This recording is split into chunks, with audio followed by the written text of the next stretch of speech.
Welcome to the Overland Sea podcast. Today is a special edition of our podcast where we look at our all-time Premier League Chelsea team.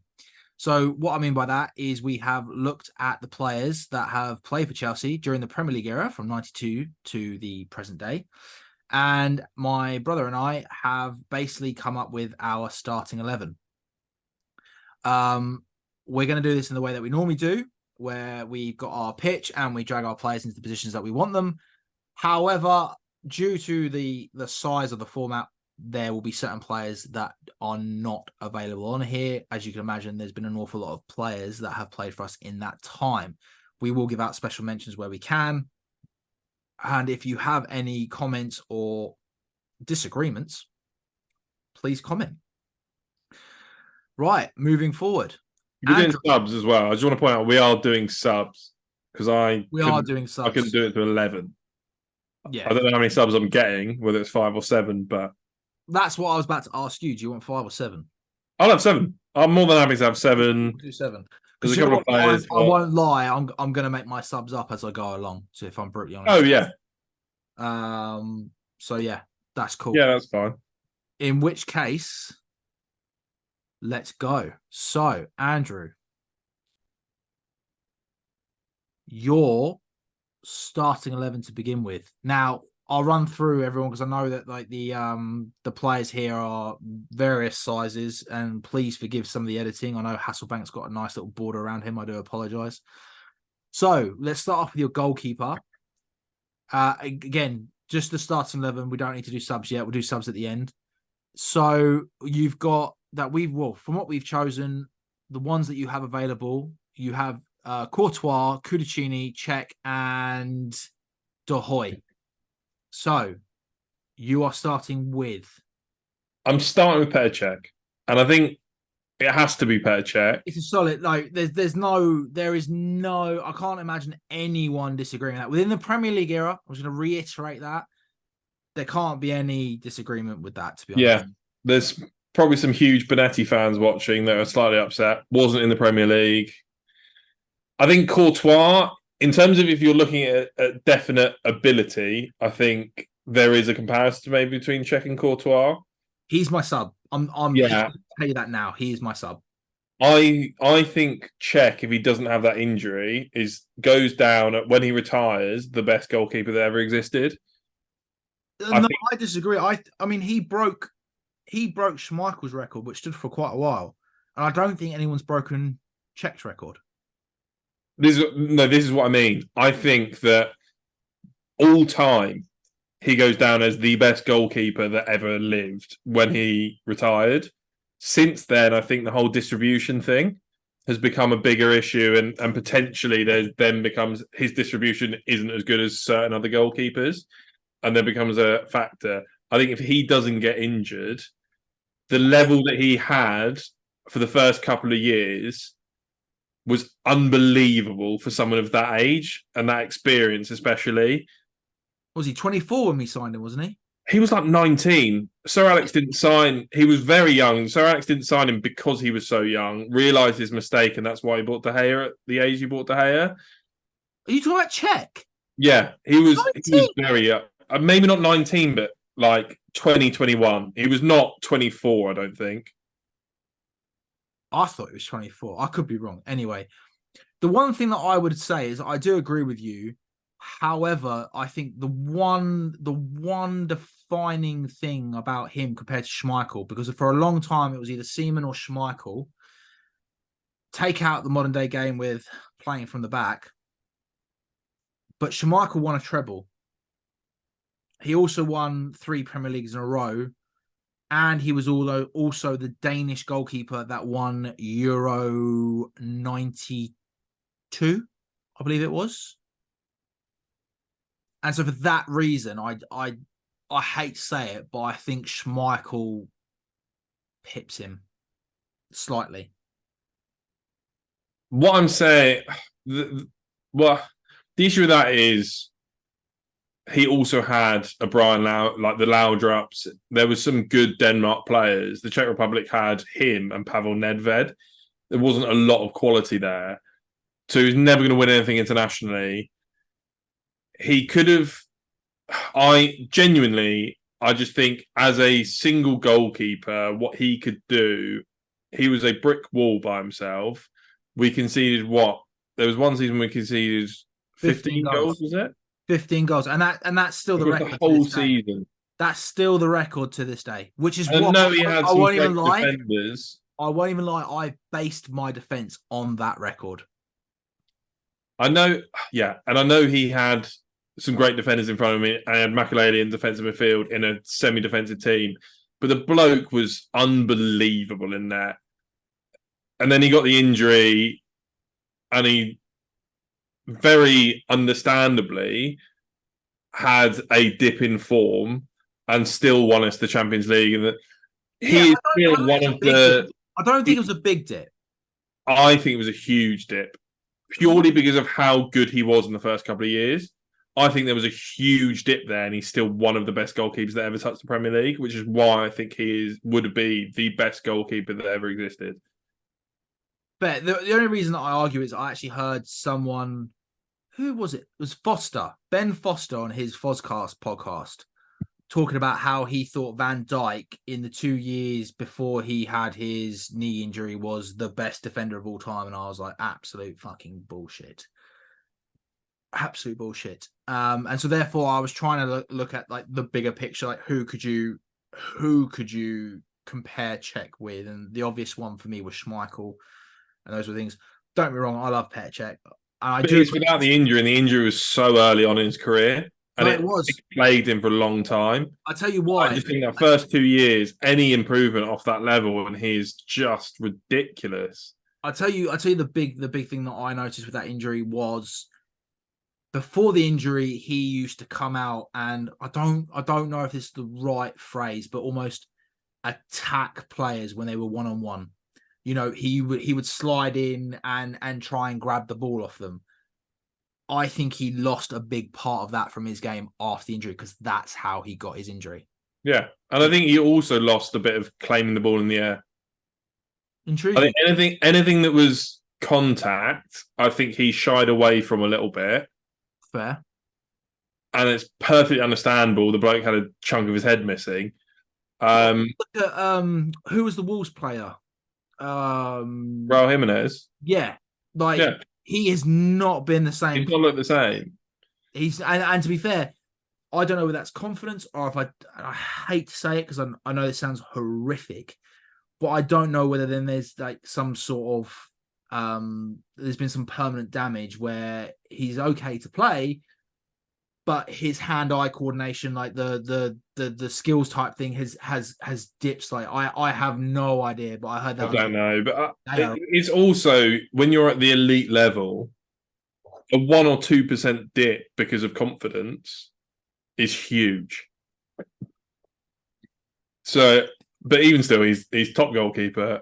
Let's not debate him for 45 minutes. He's obviously the goalkeeper. I think the next two positions are also incredibly easy. If I start with left back, immediately Ashley Cole. Here's one for you, because I'll say it now. I've got Ashley Cole in my team. Yeah. Is he the best left back in our era, the modern game, or of all time? Because there's three left backs that I think of when I think of left backs, which is Roberto Carlos, Ashley Cole, and Marcelo. They're the three that come to my mind every time I think of a left back. Yeah, I for me, obviously, I'm biased. I think he is. His all-round game was better than their all-round game. I think it goes Cole, Marcelo, Roberto Carlos, because I think Roberto Carlos was more attacking. Yeah, I think both of them were more attacking. I think he's by far the best defensively and could have output going forward. And I think at the time that all of them were playing, that's what you wanted from a left back. I think we had him in his absolute prime. Yeah. At the time we had him, I wouldn't have traded him for anyone in the world. No. Ever. No. So I'm having Ashley Cole, and I mean Chilwell's been great for us, but injury prone. He's not an Ashley Cole. Like, no, agree, but he's still a good player. Like, Wayne Bridge had his time and he was a good player, but there was a reason that Ashley Cole got picked above him in the England team. Ashley Cole is I mean, there's a reason phenomenal. that when he came in, Ashley Cole got picked above him. We had both Yeah. of them, and Wayne Bridge did a great job for us at that point. And there's a Yeah. reason that Ashley Cole came straight in. Sorry, Lasso, you're not really getting mentioned. I can see you on the screen there, but Although I will fine. say to him, like, he was massive for us when we first started watching. That's another caveat I want to add.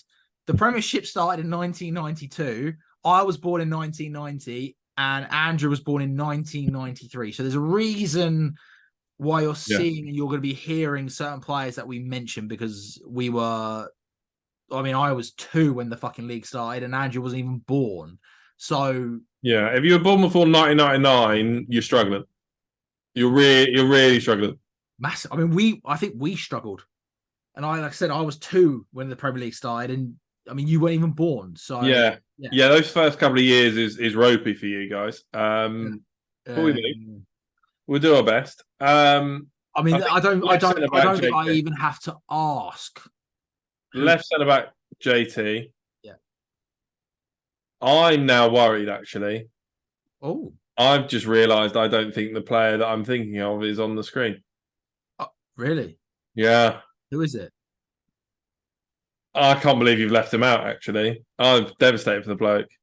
Don't talk to me about this. We've both been talking and WhatsApping about players. So I thought I put him on I thought I put him on it. Well, it was close between this bloke and Carvalho. And to be honest, I was trying to squeeze Ivanovic in purely for big moments. Thiago Silva.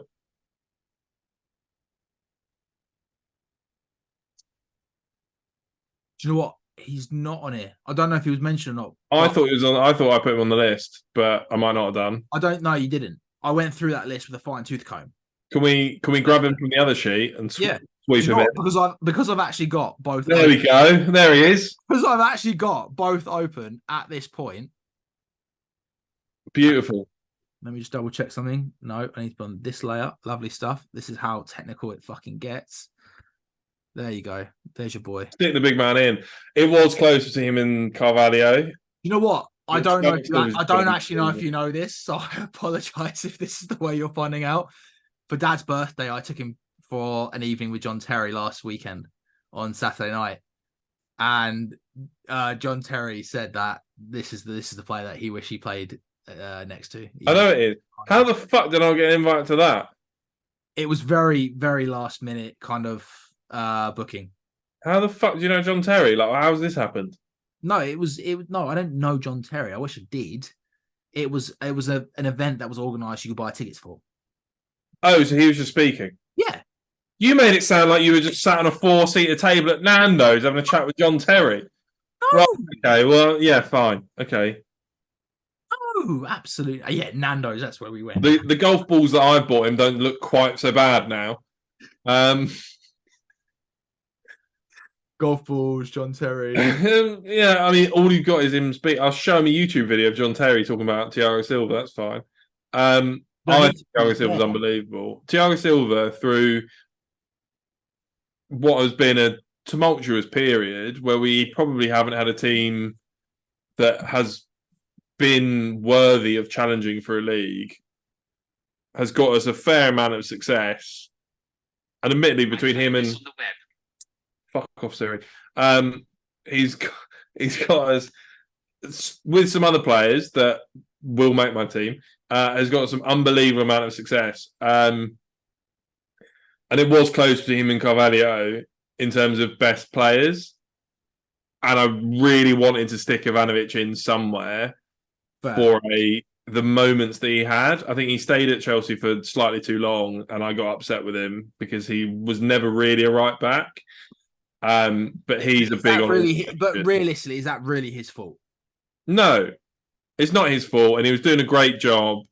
He was an unbelievable goal threat as a defender, along with John Terry. Because this was the thing. I nearly put him at centre back or right back, so like he did play both. So I've got that option.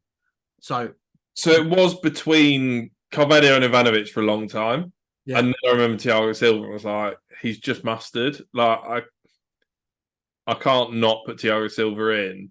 Whether those two would work together perfectly, I'm not sure. I I think think Terry and very Carvalho were an similar. unbelievable partnership because they worked well together. I think him and Terry are similar. They're so similar. But even Terry said on that night, he was like, that is who I would want to play with. Yeah, I think together they're both unbelievable, and I think they understand each other very well. As you know, I love Thiago Silva. Mm. I Not to put him on the list, but I have a Thiago Silva shirt, but for me, that was such a. I actually think the centre backs were two of the hardest positions to actually choose. If I'm brutally honest, centre backs were Terry was always in. That other yeah. centre back, The other centre back position was there's a few of them. so Alex difficult. wasn't there long enough, but like unbelievable with Who? free kicks. Alex wasn't Yeah, there long no, enough. do you know what? And that thing Unbelievable that came free to me kick, is like his free defensively kicks were solid. honestly. Cahill, horrendously underrated for what like was a John Terry Mark II without probably the passing range, Former but captain, had a fucking cannon of a right foot and could score from distance if he wanted to. former captain as well. Yeah, won the Champions League with him and David Luiz. David Luiz, he is in terms of your favourite player 11. I think he probably ends up on that because I he's love one that is I love him. Like he wasn't perfect, but no. Like the way that he came into the club, scored a couple of like unbelievable goals against City and United, scored that ridiculous goal against Fulham playing CDM. I was about to say I've put that in. I've put that in as one of my favourite goals ever. Yeah, I think he's definitely my favourite 11 if he didn't celebrate quite so wildly for PSG in his gap between playing for Chelsea and then go to Arsenal afterwards. He's like 100% one of the first names on a team sheet. I think he probably still makes the list. The only reason I didn't put, I mean, I know this is your team, but just as we're on the topic, the only reason I put him in for me was just because I was like, he did have that recklessness. Like he did have a mistake in him or Oh running. yeah, I don't think he's ever in the best 11, but like No, I agree. he was on his day in the right situation, in the right frame of mind, an unbelievable defender. I actually preferred him in midfield. Yeah, Honestly, I preferred him in midfield. Like, I just thought he was a beast in midfield because he could do whatever the fuck he wanted. yeah. He was great. Anyway, Fair point. back. I mean, the fact that Rudiger barely gets a mention, Desailly, world-class defender in his day, Well, this was admittedly it. came to us after This his is it. pomp, but This is it. Like Rudiger for me, LeBeuf, like we've had an embarrassment of riches. Rudiger doesn't get a mention because for me, he was not at the club long enough, and the way that he left the club, I just think it's stained. Yeah, all right, he won the Champions League. He's a great defender, but for me, I'm just like, for that period, yeah, wicked. Thank you so much. Like it was awesome, but I just think the way that he left and he wasn't there long enough. For me personally, it just doesn't get a mention.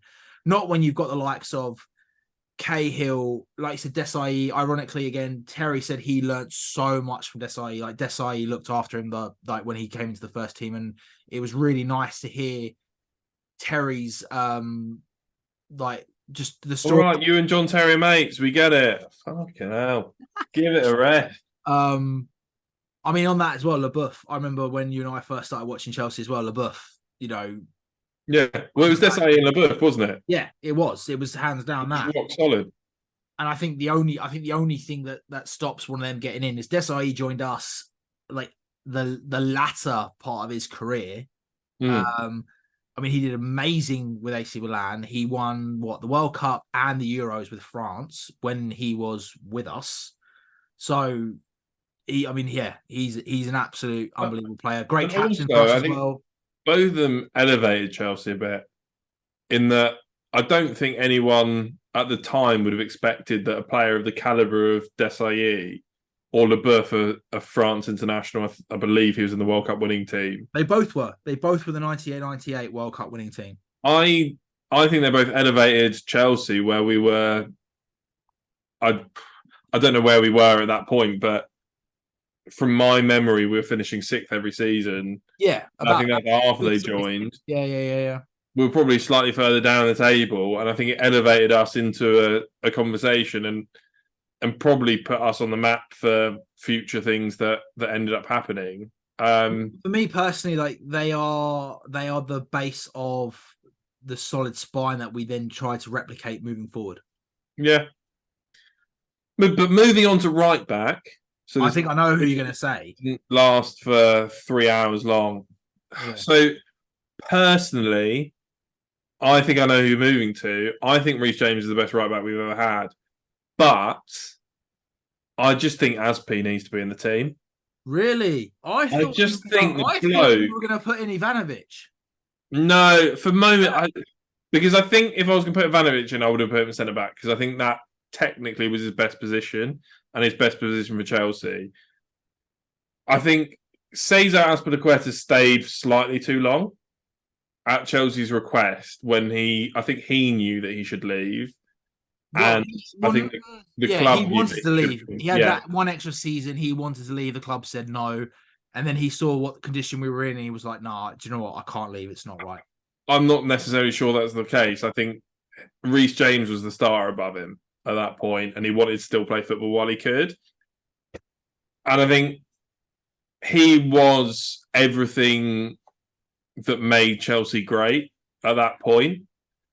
And whenever you heard players talk about who they wanted on their team, on the training pitch, whoever they wanted on their team, it was Dave. I think it was Mourinho that said if he had 11 Daves, he would win fucking everything. You know what? I remember that now. You're right. Yeah. And I just think the guy had an unbelievable, winning mentality. He played left back for a few years while Ivanovic was playing right back. And I just don't think he's played left back, he's played right back, and he's played as centre back in the back three. Yeah. And even when we had Morata up front, who was dreadful, he was still whipping balls in for him to fight. He was the only person to get a fucking assist for Morata.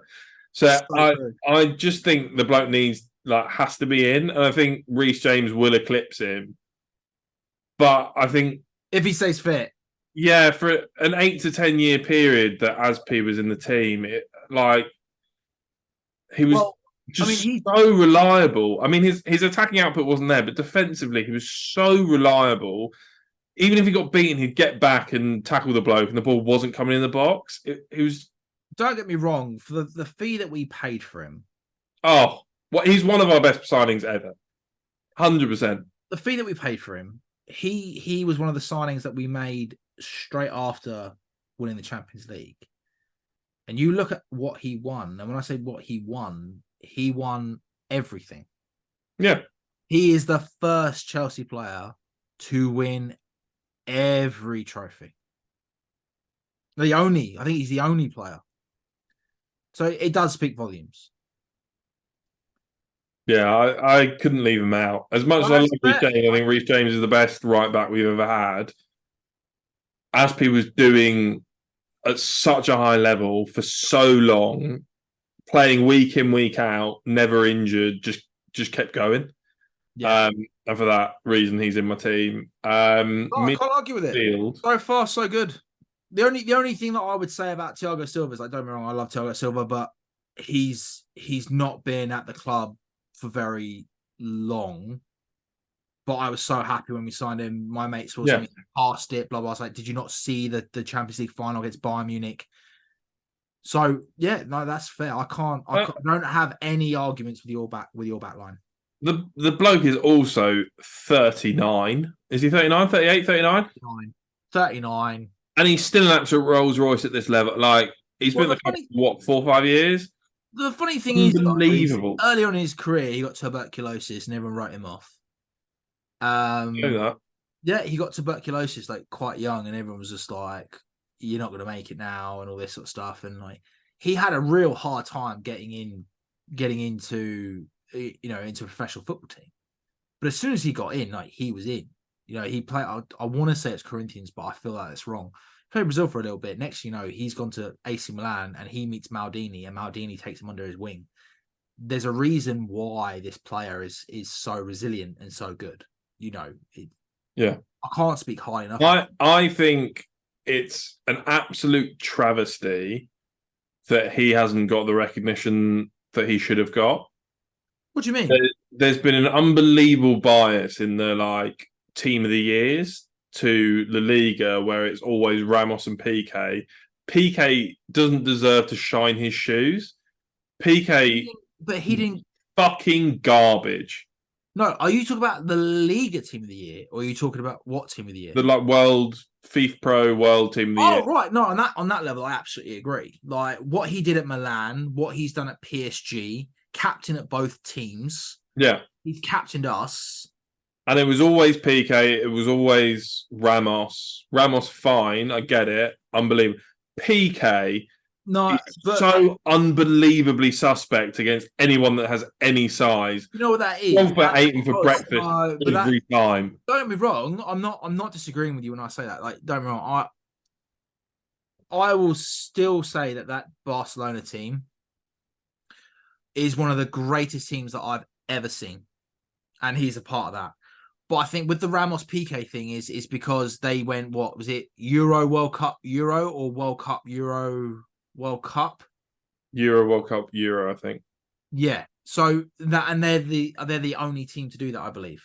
I could be wrong. There could be a couple of others, but if there are others, it's been so long since that's happened, and that Spanish squad dominated. I think a big part of that is Ramos. I think Ramos is one of the best centre defenders I've ever seen. I think a lot of that is they never had to defend. They had probably 70% possession every fucking game. What? That's a fair fucking shout. I've never looked at it like that. Try getting the ball off Busquets, Xavi, Iniesta. Yeah. Stick Fabregas in there. Stick Xavi Alonso in there. Whoever you want. You couldn't get the ball off them. The depth that they had at one point was ridiculous. Like midfield, I think David Silva. I think I could have been the fucking right centre back with Sergio Ramos next to me, and I would have been absolutely fucking fine. Right, we're getting sidetracked as usual, but it's great. CDM it's obviously between two players. It's between the player who has. Huh? Do you want to be Mikel? Unfortunately, not. As much as slagging him off, I love John Obi Mikel. I do like him. He was suspect being caught on the ball, but I just think that we've had one player that was coined the Makelele role. I mean, and we had he defined the role. Like it became the Makelele role. Yeah, which is interesting in itself. But I just think Kante is one of the best players I've ever seen in my life. The bloke is everywhere. He was two men at least every game. If you can win a league title with Danny Drinkwater next to you in midfield, there's something, you're doing something right. Mate, I called him Duracell for a fucking reason. I don't think we actually need to talk about Kante because he's so unbelievably good. Ron Seal. So unbelievably good. Like, that's it. Done. Moving on. Lampard's next, realistically, in the midfield. Have you got him where, here? I mean, I'm not sure. Even at this point, I'm ahhing on my midfield. The midfield was a tough one for me as well. I would do a 4-3-3 and just have him next to. It's probably not quite a 4-2-3-1. There's so many players. I'll give you an attacking 4-3-3. How about that? Yeah, let's do that. For me at the minute. So personally, I put Joe Collins forwards personally, and Duff because they're playing wing. Do you know what? I ummed and ahed about that because at that point, I was like, oh, do you know what? They weren't considered as forwards, but in the modern game, they would be considered as forwards. Yeah, and that's why I was like, well, no. I think both of them were in the 4-2-3-1, and at that point, you kind of just put them as forwards. But for me, in terms of best players, I'm thinking it's between Ballack, Essien, and Fabregas. Fair. I want to rule out Fabregas for kind of length of time / also if we're looking at team that would play best together, I think it doesn't quite work as well. Fair. Obviously, Lampard and Essien worked incredibly well together, and Lampard and Ballack worked pretty well together. Yeah. I fucking love Ballack. I know you do. I remember you used to be screaming at throw-ins and be like, "Why is Balak the only one fucking moving? Yeah. Why is he the only one giving us options?" And you know what? I completely agree with you. I was like, "No." And since Balak left, And no you were one like, wants to take a throw "We in. have No one Balak right wants to now. take He the can ball give for a us an throw in. option." Yeah, no, absolutely, absolutely. The strike he had on him, I think it was a slight travesty that he didn't get to take pens because it is top bins every time. No one's touching it. Do you know Not what? a I get chance that. of being I get saved. that point. However, what I will say is Lampard never let us down on a penalty. I don't think I can't think of a big moment where he was up on a penalty and he missed. Don't get me wrong. I'm not No. saying he didn't miss. And look at where he's got us. Like I think when you've got the leading German goal, leading international Chelsea. penalty taker, you use the German international penalty taker. The bloke was lethal from the spot. Yeah, but I, Lampard had already been there and been doing it. I think it'd I be know, I so know, harsh to I take know, I that get away it, from him. I So get it. harsh. And I'm going to let you talk through some of these midfielders because I think some of them deserve a shout, but I've been talking for far too long at this point already. Um, Obviously, SCN, unbelievable. That goal against Arsenal that Learn you Balak. let me live down because I made us leave early to get to Chapel and we missed SCN's goal against Arsenal. Mate, we both were in that situation. I think I was still at school at that point as well. No, I don't think you needed to go to Chapel. I think I had to do a Chapel for some reason. I remember us leaving for Chapel. I couldn't remember if it was you or both of us. I think it was me. I think it was my fault. Fair. That I, also that goal is on I think my it was like the last Chapel of the term. I fucking had to go, and we missed that that goal. that goal is on my list, by the way. I know Yeah, we weren't there. I know we had to leave early, but it's on my list. yeah, On my list. yeah. Yeah, yeah. Um, Balak, he's on my bench. Essien's on my bench because the Bison was just he could do everything. but But I think it's Balak. I just purely out of some kind of love and him screaming at do you know Thomas what? Do you know Robo what? as much as I was In while case, that game was in happening. case you want to feel better about this, Yeah. I was trying to decide between Essie and Balak as well. I think that's it. I think Matic deserves a shout, but wasn't there long enough. And obviously, Not only that, you only want one defensive mid on this camp. I remember the fucking, and again, Alex is another one for me on this one. Like we bought them, but they couldn't come to us because they hadn't made the international debuts and all this sort of stuff. Yeah. And then we sold Matic, and the next, he's got called up to the bloody international side, and then we bought him back. Yeah. So, and I've got a lot of memories of Gus Poyet nodding goals and against Tottenham. That was good. I was going to say in midfield, Gus Poyet was another massive player for us when we it was huge. Chelsea, absolutely massive. And actually, I got a Matic goal in one of my favourite goals ever. Oh, against Tottenham, obviously, yeah, unbelievable. Kurt Zuma's face when that went in. I know. Right, that's a different video though. Let's move on. I think forwards. I would love. I just want to give a special nod to Idiger Johnson and Jimmy Floyd Hasselbank. Absolutely, one of the best strike partnerships I've ever seen in the Premier League. I just love the combination of the two of them. Idiger Johnson, one of the most underrated players. I'm glad that he kind of got the recognition that he deserved by moving to a team like Barcelona. Although I don't think he probably got the recognition at Barcelona, but I think he deserved a move like that. The bloke had everything. It was unbelievable. Jimmy Floyd Hasselbank just hit a ball so hard. As long as you didn't want him to run, unbelievable player. Do you remember the free kick against Liverpool where he knocked Babel out? No, I don't. I think it was a wall. He took a free kick. Yeah, it was. And he struck it. And as you've said, like he can strike a ball. He can hit a ball. Babel's put his head on it in the wall. Mate, like you're talking like a Lennox Lewis, Mike Tyson. Did they cross over? Did Ryan Babel and Hasselbank cross over? Huh? Surely not. Surely you're getting that wrong. I can't believe that's Babel. Surely it's like a Jimmy Traore or a... No. Babel. Wait, was Ryan Babel the winger? Yeah. No, sorry. I'm not thinking of Babel. Jimmy Traore? No, it was centre-back. Was he black? No, he wasn't. That's why I'm now really confused. Henschels? No, I can't remember. I Not thought it was Hupia, Babel. Henschels. It wasn't Babel, was it? It was something else. Carragher? Anyway, I'm pretty sure this player plays centre back, and he's in the wall, and he, yeah, puts his head on it like a fucking trooper. Yeah. Regrets it. Like he literally just goes, douche. Yeah. It's Uh, never forget it. I think realistically, you can tell by the formation kind of who we're angling this towards. Mate, fuck the formation. Like this striker is the first probably one of the first names on the team sheet. Like I think he is.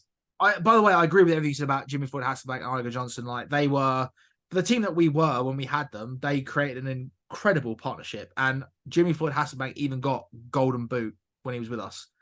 So Yeah. yeah. So did Nicholas Anelka. I mean, I was this. So, I wanted to put him in so bad, Anelka. Yeah. Lay sulk. He doesn't get spoken enough about for me in a Chelsea stance. Like he really doesn't. Like yeah. Unbelievable. I also think Costa. Like, I don't think I've seen a player that's consistently scoring goals as a striker by himself. I think with Costa I agree. It was 2 seasons. It was 2 great seasons. It's kind of like the argument you have with Suarez in Premier League era strikers, where you go, yes, absolutely fantastic, but wasn't there long enough. Like, just didn't do it for long enough. But I think he deserves No. unbelievable. I disagree. I disagree. Costa, I agree. He wasn't there long enough. B, I think because he wasn't there long enough, people remember his temperament and remember that nasty side of him more than anything else. Yeah. Suarez, on the other hand, I actually don't get me wrong.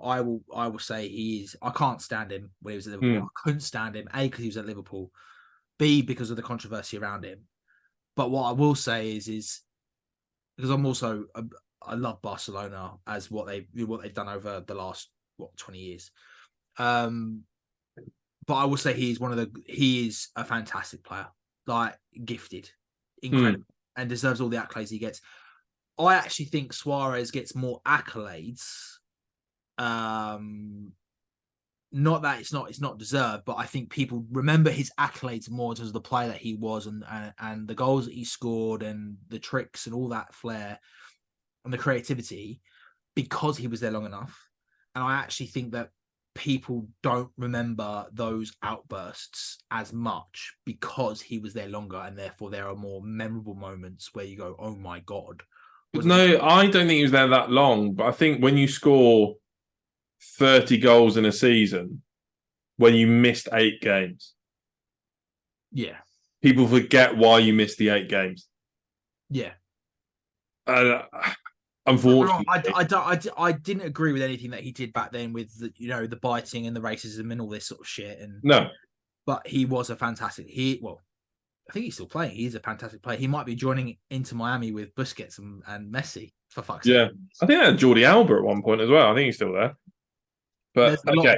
Anyway, drag my boy Drogba in there because he's obviously making the team. Where's he gone? There he is. Champions League goal. I do think Anelka, if he's there for 10 years, it's just fantastic. But you know what? I actually looked at his stats, and as you mentioned him, because I looked at stats. Anelka played 125 games for us, and he scored 38 goals. Really? But to be fair, he's playing wide a lot of the time. He was playing wide a lot of the time, and I was surprised by that statistic because obviously I didn't look up the assists. But for me personally, I remember Anelka, Drogba, and Malouda playing under Ancelotti, and the amount of goals that they combined with assists and goals was it doesn't get spoken about enough. No, they broke records that year. I think we scored over 100 goals that year. Yeah, I think Man City have probably broken those records since. I think they have now. Yeah, you're right. But at that time, it was unheard of. Unbelievable. There was like 3 or 4 games where we scored like 6 or 7 goals. There's a lot of games that year where we got like 6 Just goals. Unbelievable. Really yeah. Left wing has to be Eden Hazard. Yes, absolutely. Just has to be. The bloke was absolute magic. I don't even want to. I think I got dumped in the year that he left the club, and I was more upset about him leaving. I was rewatching highlights of that Europa League game with tears in my eyes. You know what? Whoever she was, because I don't think I've ever met any of your girlfriends or anything like that, but whoever she was, do you know what? Just literally, you've been burnt. No, she was lovely. Grace, you were lovely. But Grace, Eden Hazard has a special place in my heart. He was unbelievable to watch. Worth your ticket admission, as pricey as the Chelsea ticket admission is, every week. He had one bad season, but outside of that was just phenomenal. Well, his goal in the Battle of the Bridge, his like off both feet, he could hit it. Just everything about him was so silky. I wouldn't have traded him for anyone. Well, I spoke to Dad about this, and I said to Dad that we're doing this podcast. Mm. We went out the other night, and he said to me like, Eden Hazard's got to be in. Yeah, that bloke won games by himself, and I was like, yeah. I think that sums it up perfectly. Like, he did win games by himself. There's a fair few rolled past people. There's a fair few that I've got on here where he absolutely destroyed teams, and I don't mean over a game. I mean where he literally ran through half a fucking team. I mean, I know it was Carabao Cup, not Prem. Conference League. It was ridiculous. I know it was Carabao Cup, not Prem, but the goal that he scored against Liverpool, mate. That is one of my all-time. I've written it down. It's one of my all-time favorite goals. It was like they weren't even there. Like, it was just obscene. Yeah, but also the Arsenal goal where Coquelin, don't know what Coquelin does. Like he flips, he turns on himself and sits on his own arse. Like it's ridiculous. If you want a definition of being turned inside out, yeah, that is it. Yeah, the bloke was magic.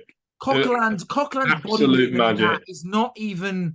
I don't think it's physically possible without being absolutely mullered in a rugby tackle. Like what Coquelin does to himself by trying to mark him, and the way he ends up is he tries to foul him at the same time, and he still ends up on his own arse after twisting and turning. It's incredible.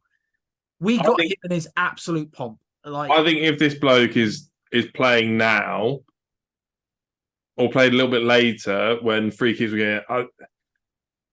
I think he gets free kicks constantly. I don't think anyone. Yeah, no, I agree. I think he wasn't protected enough by referees, and Mourinho made that point. Yeah, no, he did. Come off the pitch with like bandages, like cuts all over his ankles. Yeah. He'd get up and still be like dancing through people. And if you look at the treatment that Jack Grealish gets in terms of free kicks and bookings against, don't even fouls against him. Started. Like if he gets that treatment and no one's allowed to touch him, he's scoring so many goals. And I mean, we haven't put Raheem Sterling here. I remember watching a video where someone put Raheem Sterling above him, and honestly, I've never been so annoyed in my entire life. No, never. The fact that they're in the same conversation I felt as good as Raheem Sterling is now for Chelsea. And you kind of see some ability there. It's different levels. It's different levels. No, my favourite version of Raheem Sterling is actually, and I can't believe I'm saying this because you know how I feel about this club. My favourite version of Raheem Sterling was always when he was at Liverpool. Yeah, that for me is Raheem Sterling. Yeah, and I think I've always said he's coming back to it now because he played differently, and he's I think he's starting to come back to that now. But for me, it's at Liverpool. The main argument I've made against Sterling for years is I think if you put Theo Walcott in the same position in that team, I think you get the same result. If anything, I think Theo Walcott would have been better in the Man City team than Sterling was. Yeah, no, No, I think he's a better footballer. I think because I think Guardiola took the decision making away, and I think that's what Theo Walcott struggled with. If you put him in that team with Sane, and you basically go, you need to be there for back post tap-ins, and you need to get him back post tap-ins, and occasionally, I don't want you crossing the ball. You need to cut inside and take a shot. I think he's got it. Yeah, and also while you mentioned Sane, I know it's completely off topic, but I've always said that for me was one of the biggest mistakes they've ever made, selling him. Injury prone though. And then When he right went Bayern wing. Munich, I'm moving on to right wing, and this is one that I did have problems with purely because I wanted Joey Cole in. I really wanted Joey Cole did in. you? I didn't think you were much of a Joey Cole fan. I think Joey Cole, without injuries, would be one of the best players that England have ever had. Like genuinely, he was one of those that was just up and down because of injuries. But when he got to that level, like that turn against United, where he's done I've got it Ferdinand written and Bilic, down. I think, I've got it written. and just whipped it past one of the best Premier League goalkeepers you've seen in a 3-1 win. Mate. Just his volley against Sweden, like the bloke had so much ability. And you know what? He just couldn't stay fit. No, he always showed up against Liverpool. Although, do you remember that period of time where we got them in the League Cup or the FA Cup and the Champions League? I just knew he was going to have a big game against Liverpool. I don't know what it was. He always had a big game against Liverpool, so I fucking loved him. Also, his cousin was my year 5 teacher. Yeah, so, good for you. I know. I really wanted him in, and he's definitely on my bench, but it has to be Gianfranco. It has to be Gianfranco. Oh, mate, I honestly thought you put him in. No, it has to be Gianfranco. No, do you know what? I'm going to let you in on a little secret. You've done the exact same thing as me. Yeah. Conversation briefly where where you asked me some questions and I didn't want to give anything away. Yeah. I was pretty sure we were talking about the same bloke. I think it just has to be. I can't argue it because I had that same problem. I'll go into my level of thinking in a minute. But I mean, even when he was at West Ham, he was the best player at West Ham when he was manager. When he was at Watford, I know a bloke through Ben Skinner who used to play for Watford, and he even says that I think he was the best bloke on the training pitch at Watford. Like after retired manager, I can't remember what player it was for West Ham that come out and said, was it Carlton Cole? Maybe it might be Carlton Cole, where because Zola used to get involved in the training sessions. Yeah, and he actually and like I think it was him or somebody turned around to him, and it might have been Carlton Cole sensor or somebody else, but I think it was Carlton Cole. And he said, like, Gaffer, you got to stop this. Like, you're embarrassing some players in the team. That's the point where he could still put on his boots and do a job. I mean, yeah, he was a magician, he is just an absolute legend. One of my favorite moments. There's 2 moments that I always remember him. Number one.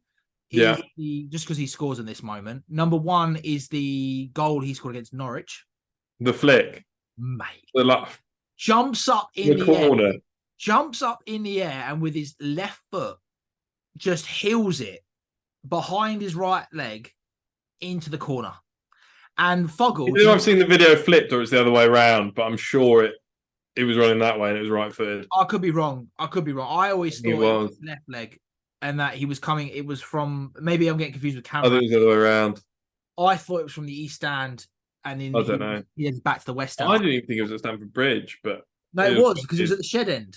Was it? And the reason I know it was at the Shed End is because Fucker was in the stand right behind him. Was he? Yeah, because he's a big Norwich fan. He said, I fucking hate that goal, but do you know what? At the same time, I fucking love that goal.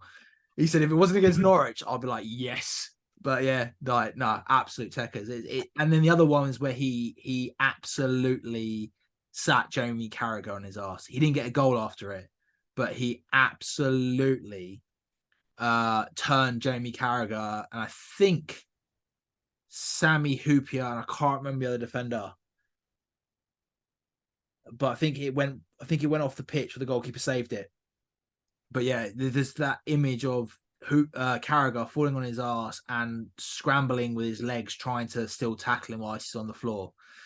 So yeah, he has to be in it. He's one of, I think for me, he's still the best signing we ever made. I think the fans voted that Drogba got the best signing ever. But for a long time, it was Zola that got the best signing we ever made, and he has to be in there. He's one of the players that made me fall in love with football. So yeah, I was thinking the same. When you said 2 moments, those are the 2 moments that immediately came to mind. The bloke was a wizard. And you know what? Sir Alex Ferguson even come out and said the one player he hated playing against was Zola. Yeah. I think at that early point in his managerial career was had to come up with a special plan for. Yeah. Unbelievable. I just want to mention Torandra Flo because, mate, he was on the back of your first ever shirt. Purely nostalgia. He was on the back of your first ever shirt, mate. Unbelievable. No, not your first, actually. Your second. Your second shirt. Yeah, I think I had Wise. I think I had. No, you didn't. You had that shirt that he's actually wearing in that picture here. So it's just there. Yeah, That's when you were like, I don't think you could little. speak. I don't think you could even fucking speak at that point. Dad just put that's the shirt he's putting on. That was it. But when we went for that dark blue autoglass, when we first started supporting and going to games, you had Flo. I remember. Yeah. Yeah, I was a big fan. But that is my team. And then bench, I'll whip through quickly. You going for 7, yeah? Yeah, fine. I think I've probably got a few in there immediately. To Courtois, I want to put Ivanovic in there. Makes sense because he can play right back or centre back. So it makes sense. But I also want to put Reece James and Carvalho, which causes problems. Three defenders. Huh? You're putting 7. That's in. Fine. That's all right. Out 7. Wow. Okay. That's all right. At 7. I also think they all deserve to be in there. I'm sticking. Do you know what? I'm fucking doubling down. I'm putting them all in. I can't wait to all 4 then when you've got to cover wingers, midfielders, and a striker. So fair. Oh fuck yeah, one of each. Yeah, we'll see. So I think. Fuck no, yeah, I can't. You're right. That is awkward, isn't it? Oh fuck. Okay, sorry, Reece, you're dropping out. Just purely end of your career you're in. End of your career you're in, and we'll have to make that decision. Longevity. Even at this point, if you hadn't been injured so much, you'd probably be in. But who? Huh? But who? Doesn't matter. He's not in. No. You've said doesn't matter. I want to know for who. Doesn't matter. He's not in, so it's fine. So that's 3 players gone. So we've got 4 left. So just to confirm, hang on. You've gone for Courtois and no, Reece James has dropped out, and then it's Ivanovic and Carvalho. Right, I thought you were putting Reece James in. That's why I was getting confused. Right. Okay. No. Reece James is out, but he might be. I'm with you now. Sorry. If he wasn't injured so much, he might be in. That's right, because I said for who, and you wouldn't answer. Yeah, I'm with you now. I've just seen Robin again, and it scares me. I think because he wasn't there for long enough, and he was injured a lot. Juan Mata, player of the season for 2 years in a row. I think could play a number of positions. Part for the Champions League and the Europa League. Yeah. He hasn't been mentioned yet, but could play a number of positions for us. Yeah. In this team, unbelievable player. Have to go. Joey Cole can play the same sort of 3 positions that Juan Mata can play. Yeah. I need a midfielder. It has to be Essien, doesn't it? It just has to be after we talked about it. It has to be Essien. Yeah. Because he can play that DM role and he can play the Ballack role, but just unbelievable player. And then up front, I hope you're keeping count because I've lost count. We all know that. I've just got one. I've got one left. There, I believe, and it's up front, and it's so fucking difficult. I'm just looking at them now. So So for me, it's between Costa, Johnson. Anelka probably wasn't there long enough. He was there for about 3 seasons. I can give you a statistic. And he played wing. I'll give you a statistic, so I wrote him down. Anelka 39 goals, appearances, and scored 38 goals. Yeah, you said that. I love Anelka. I don't think it's Johnson. I think in this formation it probably doesn't work. I don't care. In this formation it's probably Diego Costa as a lone striker. I think Anelka could do this position as well. But I just want Good Johnson. No, that's fair. The thing is Good Johnson always worked in a 2. I can't think of a time that Good Johnson played up front by himself. That's fine. I No, genuinely no, I'm not don't care. disagreeing. I'm just saying. Like, I get Yeah, it. I'm just saying. I I understand the situation. the thing is, when you're kind of doing this, if you focus too much on the formation, you start taking out players that.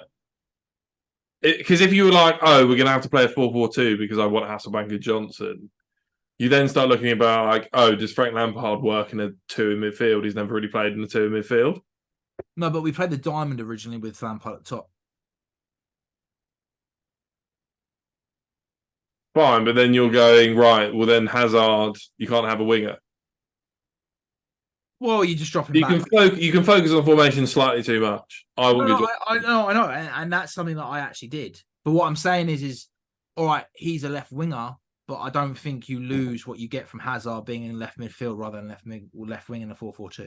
If I'm brutally honest, with his capability, that's what I'm saying. But if it's a diamond, it's not a left mid, really. It's a left centre mid. No, I disagree. So who is the diamond that you're talking about? Well, when we first started playing, we used to play diamond. We had Makelele at the back, Lampard above, and then you'd have what was it, Robin Duff or Joe Cole. And then who's up front? Oh, wait, are we talking pre or post Mourinho? Well, if we're talking post, if we're talking pre-Mourinho, Robin's not there. True. That's why I'm now questioning what I'm saying in terms of I might have said the wrong players. So that's why I'm asking. If you're saying with Good Johnson and Hasselbank up front, then you'd have Gronkia on the right. Who on the right? Gronkia, Jesper Gronkia. Yeah. And for the life of me, I can't remember who he had on the left. I know Petrescu played there for a while, but I can't remember who we had on the left. I don't think we're playing a diamond then. What is this under Ranieri? Yeah. We definitely played a diamond. But where's Veron? Fair shout. Maybe it was Mourinho then. So who do we have on the left? Duff. And then who's up front? Because I remember him interchanging between Crespo and Hasselbank, and maybe it's Good Johnson next to him every time. But maybe I'm wrong, but I definitely remember at one point. I don't remember a significant diamond. There was at one point that we were playing a diamond, 100% with Makelele at the back and Lampard at the top. I couldn't tell you anything else, but I definitely remember that. Like I'll do research. And is that the formation you've gone with? No. Oh, right. Well, there you go. No, it's not the formation I went with. No. So my team, very similar to Andrew's. Let's go. So checking goal. Do that. I also had Ashley Cole at left back, and I had Terry next to him. I, however, went different to the other two players, and I think you're gonna potentially have an issue with one of them. So I've got Carvalho as my centre back, and then I went with Ferreira as my right back.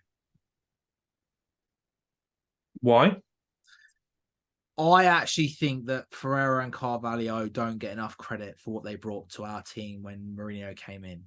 And also, these three players, in terms of Ferreira, Carvalho, and John Terry, were three of the four that got us that record of only conceding 15 goals for a whole season. And I think the left back at the time was William Gallas. I don't think Bridge. Well, I think it was I think it changed between William Gallas and Bridge. When I looked it up, people saying it was Gallas, but I was like, I'm pretty sure Bridge was with us at that time. So I find it hard to believe that Gallas was getting in ahead of Bridge. And I wanted to kind of go with that back four because I just think that record is disgustingly good. But there's no way in hell I could drop Ashley Cole. And I agree with Aspilicueta, and I'd agree with Ivanovic there. I think it's a bit too early to have Reece James in this team that we're doing. But I think what Ferreira and Carvalho brought to our team at the beginning was indispensable. And I think because of where we've gone on since then, they don't get spoken about enough. But at the time, people were raving about them. And like I said, I just think that's 3 of the back 4 that created that record, including, well, plus the goalie, with the 15 goals conceded for the whole of the season. Like you, I was trying to decide between 2 defensive midfielders in terms of Makelele and Kante.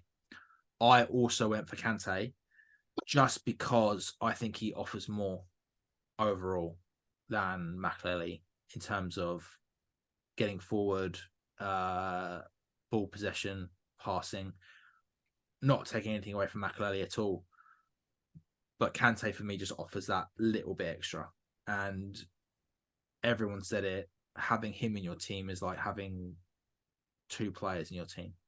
So I went with Kante. I thought it was an echo now. Is there an echo? I also had Lampard. I'll do that now. You can't not have him in. It's a foregone conclusion, isn't it, really? Well, he's the top goal scorer of all time for Chelsea. He's a midfield player, and I think he's the 2nd all-time goal scorer in the whole Premier League. And if you think about some of the greatest strikers that the league has seen, and he is the 2nd. I don't think he is. I think Wayne Rooney was 2nd. I think it was Shearer, Wayne Rooney. Maybe Wayne Rooney overtook him towards the end then, maybe. But at one point, he was 2nd. Maybe. I'm pretty sure of that. Anyway, I then went with Essien as my 3rd centre midfielder. The Bison. Yeah. It pained me not to put Mata in, if I'm brutally honest, with what Matic. No Mata. Mata in, yeah. Yeah. It pained me not to put him in. I was thinking about Mata. Well, like you said, voted player of the season 2 years in a row, and that was the season that we won the Champions League and then the Europa League. Like, you know, he offered a lot. That can't be right. Yeah, it was. How? Oh, did we lose in the group? Oh, we went out of the group and went back into Europa League. That was the year that we ended up losing in the group. Yeah, after we won the Champions League. Yeah. But I think for an overall midfield, again, I don't disagree with Ballack, but for me, I've always loved Essie in the Bison, and so for me, I was like, for a complete midfield, he's got to go in. Wingers, I mean, pardon me, I love Joe Cole, I love Damien Duff, and although Arjen Robben wasn't there for very long, what I loved is how the 3 of them interchanged, or in terms of whether you had, not necessarily all 3 playing, but if whoever's on the wings, they would interchange and switch sides. I think I said it to you in the summer, so I've missed that. It kept defenders guessing. But I have to give them a special mention because I just think they offered so much in those early days under the Abramovich era, to us winning games and going forward, and just the relentlessness and the creativity that they shared between the 3 of them was incredible. I don't think there's been another team that's had 3 players like that can interchange so easily.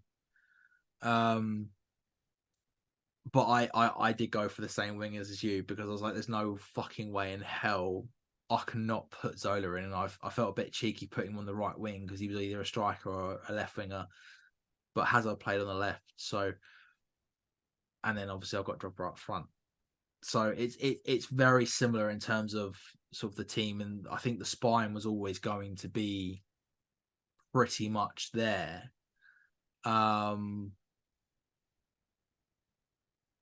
With only a couple of changes.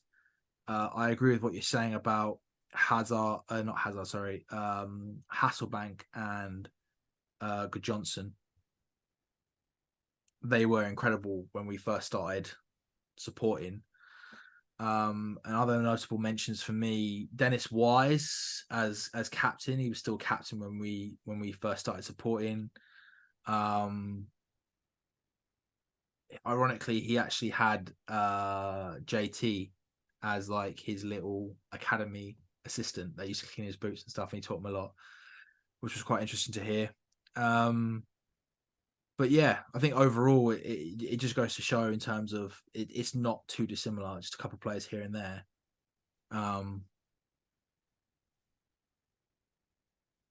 But that's my starting 11. I'm still stunned about Paulo Ferreira. No, I can tell. I can see it in your fucking face. When you've got Alex there, you've got Reece James, you've got Ivanovic. I mean, how? So I looked it up. Paulo Ferreira played 141 games for the club. Yeah. I'm now going to look up how much Carvalho played. On Carvalho, John Terry actually said, out of all of his partnerships, he was the one that he liked playing with the most. Yeah, I don't doubt that, but he didn't play with Thiago Silva, so no, and that is the one player that he said he wanted to play with. There you go. But like I said, he played 125 games for Chelsea, so you're talking 3 seasons between the both. 3 seasons for both of them. In terms of games, playing 50 no. Look, I get it. They're not going to be everyone's number one picks, but what I will say is that 3 of those players in my defensive line helped create that only conceding 15 goals for the whole season. Yeah, but for the same reason, then you go, oh, but Makelele was a big part of that, playing CDM. Yeah, he was, but I think Kante's better. But why do you think that no other right back's better than Paulo Ferreira? And the justification of putting him in is because he's in that team. I just think Ferreira was underrated. For what reason? Because he snapped Wayne Rooney's leg in half. Well, I didn't want to say that actually. Right. Well, there you go. What was the specific reason that you're putting Paulo Ferreira in there? 0 goals. 0 goals, Paulo Ferreira. I'm not being funny. You don't look at a right back for goals. No, but it's a nice to have. Of course, it's nice to have. I think it's pretty embarrassing to play 141 games and not score. But that wasn't his role. That's not the way the team played. No, but even by fucking accident, after 141 games, you get a goal. No, I agree. But all I'm saying, look, I know that he's a wild card, and I said this to you. Yeah. What I'm saying is what him and Carvalho brought to our team, I just think was massive. I don't think they get spoken about enough. I think people have overlooked them because of how the game's evolved and how the game's changed. But right. I don't think that takes away anything that they did. The game's changed slightly. I wanted Ivanovic in there at the same time, but I also think at the same time, to only concede 15 goals in a season, and that's not been broken since we've done that. And even City haven't done that. I just think that's absolutely incredible. So, and that's why it happened. And that's why, because they are slightly more defensive. Maybe because Ferreira was a little bit more defensive and didn't get forward as much. I don't know, but I still remember him whipping in crosses. But I'm pretty sure he got a fair few assists. But for me, that is a record that we as a club should be proud of. And I've put 3 of them in, and I had to have Ashley Cole in. So, otherwise I probably would have gone on for the 4 of them ahead of Chilwell. So, who was the other one? It was a toss between it was tough. It's Gallas or Bridge, but Gallas also plays centre back. But who played that season in that? Who was it? I didn't look into that much. I think it was. Oh right. I think it was Bridge. I remember Gallas playing a lot. I don't know even when we signed Bridge. Bridge got signed by Ranieri in his last season.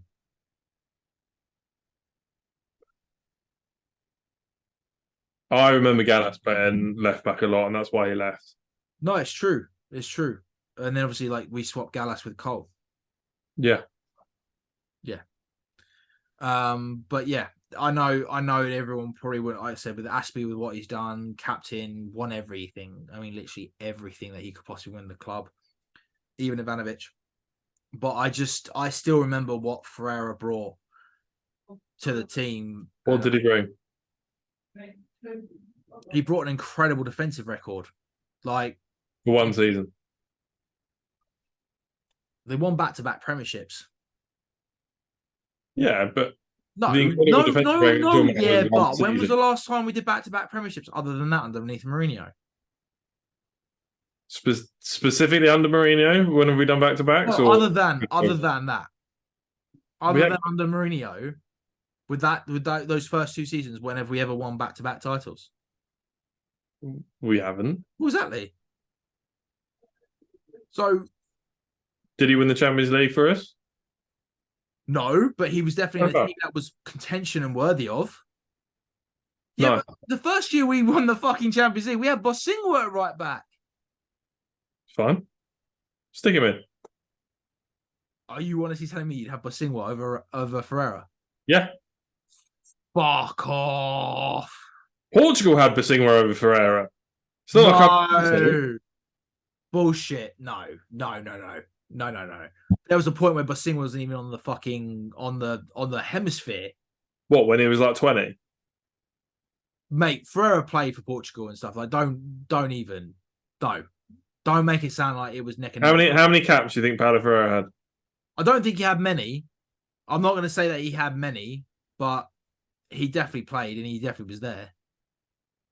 35?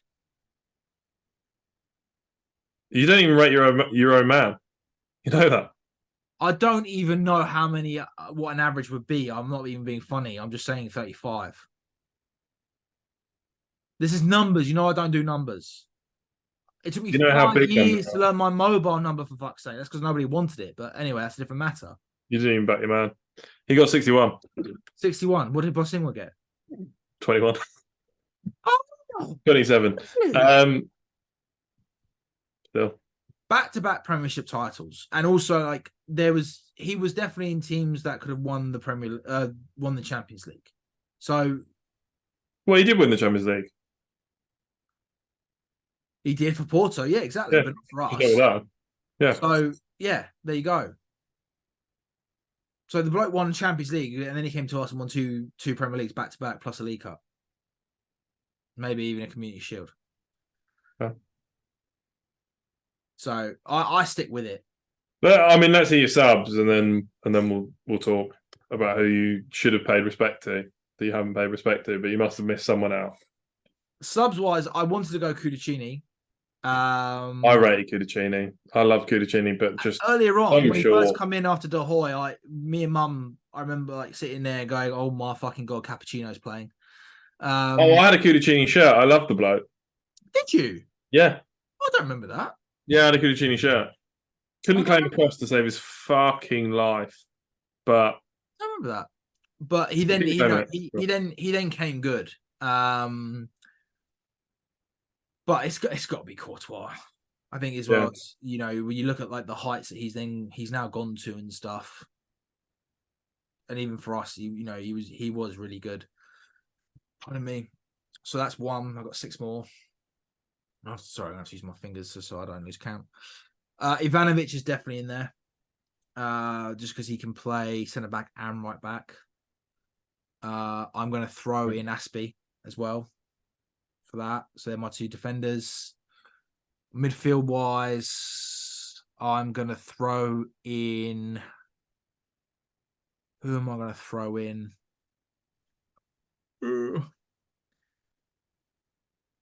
I'm going to throw in Makelele and Fabregas. And then I'm going to throw in. It's got to be Diego Costa, mainly because of the formation that I'm playing. and I will also throw in Joe Cole.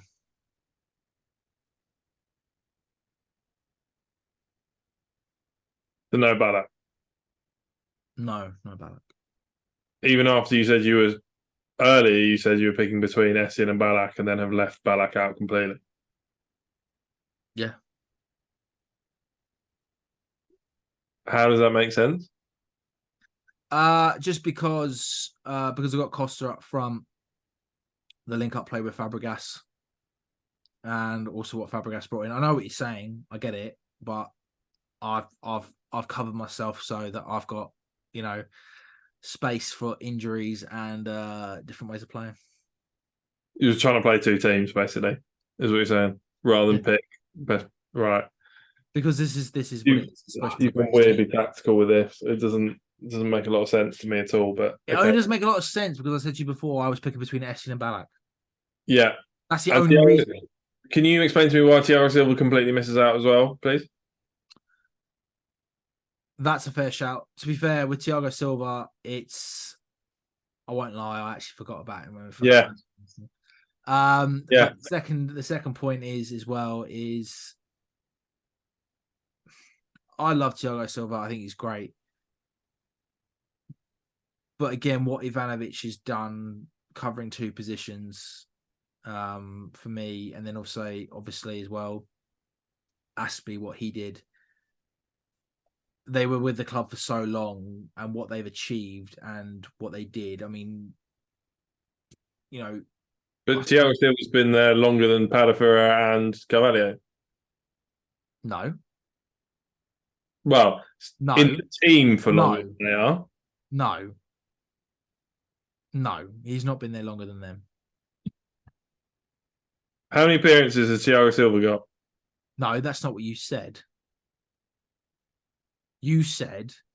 I'm sorry, I'm not counting periods where they're not even playing. They're in the club and therefore they've been there. No. You said Thiago Silva has been there longer than Carvalho and Ferreira, and I said no. That's what I said. Huh? I love Thiago Silva. Thiago Silva is an absolute bloody legend. But I did put into my consideration time with the club and longevity and great moments. And I'm not taking anything away from Thiago Silva when I say that, because I absolutely love him in his career. But I think that takes away a lot from other players. That's how I. I was also wrong with the number of games Thiago Silva played compared to those two. So I've absolutely fumbled all of my arguments in your team. Say that again. Thiago Silva played 94 games, so according to Wikipedia. Yeah. So either Wikipedia's fucking me over here big time, or. And how many did the other players play? I've told you. I missed that. What did you have to watch the video then? You have to watch the video to see. I will do when I fucking edit it. So I'll look forward to it. And do you know what? I might use that as my first fucking clip. How about that? Go for it. There we go. Lovely stuff. I don't back you to be able to do that, but go for it. Ooh, challenge accepted. Any other players that you would like to give a special mention to? Like, we've spoken about a fair few, to be honest. And considering we spoke about so many, I didn't really go into like a lot of other players with mine, just because I had the same sentiment when you brought them up. So Diego Costa, how many seasons was he at Chelsea? Was it 2, 3? 2 seasons. Okay. Yeah. No, again, it's a wild one, but in terms of the formation and stuff, I get where you put Johnson and stuff. But for me, I don't think I think the two best lone strikers we've ever had are Drogba and Costa. Fair. And that's literally all it was. Thank you for watching this special edition of the Overland Sea podcast. I'm off to go and have some food. Andrew's off to watch Harry Potter and the Chamber of Secrets. And we look forward to seeing you soon.